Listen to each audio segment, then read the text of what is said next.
তোমরা যারা অবিবাহিত আছো, নিজেদেরকে ব্যর্থ প্রমাণ করিও না। বিয়ে করলে তোমার মেয়ে বাচ্চা হলে মেয়ে শিক্ষিকার কাছে পড়াবা, ছেলে বাচ্চা হলে ছেলে শিক্ষকের কাছে পড়াবা। এমন যেখানে মেয়েদেরকে মেয়েরা পড়ায়, যেখানে ছেলেদেরকে ছেলেরা পড়ায়, সেখানে পড়াবা।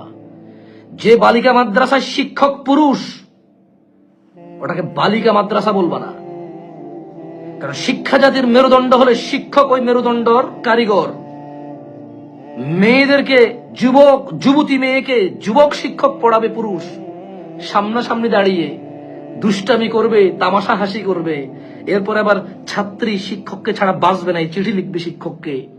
শিক্ষক বসে বসে বুঝাবে, না তুমি বুঝতেছো না, তোমার একটা লাইফ আছে, শোনো এটা ঠিক না, আমি তোমার শিক্ষক। হ্যাঁ, ওখানে পড়াবা না, নেভার। তো তাহলে পড়াবো কোথায়? তুমি তোমার কর্ম ব্যবস্থা করো নাই, তুমি তোমার বাড়ির ব্যবস্থা করো নাই, তুমি তোমার যানবাহনের ব্যবস্থা করো নাই, তুমি তোমার খাওয়া দাওয়ার ব্যবস্থা করো নাই।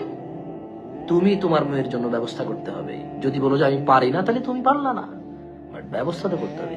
যেদিন তুমি সিদ্ধান্ত নিবা আমার মেয়ে বাচ্চাকে মেয়ে শিক্ষিকার কাছেই পড়াবো, সেদিন দেখবা এদেশে স্কুল মাদ্রাসাওয়ালারা দুইটা করবে স্কুল, একটা মেয়েদের একটা ছেলেদের। কারণ ও এটাই তার উপার্জনের মাধ্যম, স্কুল মাদ্রাসা পরিচালনা করা। সো সে তার উপার্জনের কোনো খাত ছাড়বে না। তুমি যেভাবে চাইবা সেভাবে সে প্রতিষ্ঠান দাঁড় করাবে। আল্লাহ আমাদেরকে বুঝার তৌফিক দান করুন।